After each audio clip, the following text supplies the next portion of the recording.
El Salvador is issuing Bitcoin-based bonds, and that seems the wisest thing to me. It forces private banks and its central banks to go for a decentralized economy and currency. That is, the president of El Salvador wants a decentralized economy like 200 years ago when there were no central banks. And here I want to make a point of connection. The main reason why we have a hot life is due to the central and private banks. Through the parliamentary actions, El Salvador moves from a centralized currency to a decentralized currency, Bitcoin, forcing the economy of its country in a decentralized format. Through the banknote issued by the central bank of a nation like Romania, for example, it controls its economy through credit and debt. Thus, people's lives are harder, including the fact that they pay over 40% taxes from their salaries, to which, if we add the various types of VAT up to 19%, we notice that Romanians' taxes exceed more than 60% of their incomes.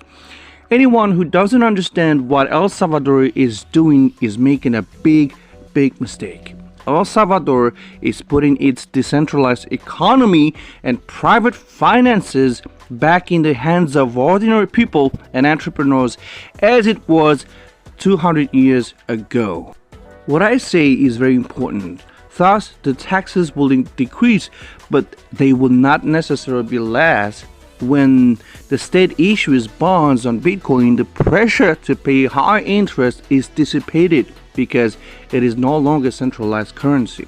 It is clear that the basis of the Bitcoin government bonds program comes as a response to the commercial and economic activity in the Bitcoin currency for a year and a half that also created the perspective for the future.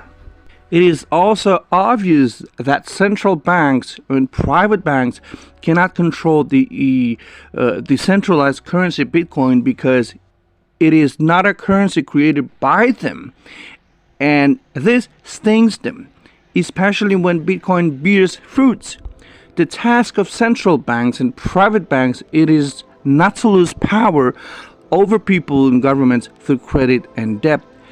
This does not mean that El Salvador wants to destroy the central banks and private banks. On the contrary, it needs these banks to issue bonds for sale on Bitcoins. Notice, please, the negative and rapid interventions of Bank of International Settlements, the World Bank, and IMF against El Salvador, which adopted Bitcoin as its national currency for trade and payments. The fear of losing power is a shock to these financial institutions. What if all the countries will adopt Bitcoin? 3 months ago, El Salvador announced that it will buy at least one Bitcoin every day. It is imperative to buy despite the pressure from outside to produce economic results organically, decentralized, and independent of the influence of the activity of the dollar on a global level. For the export and commerce will be amazing.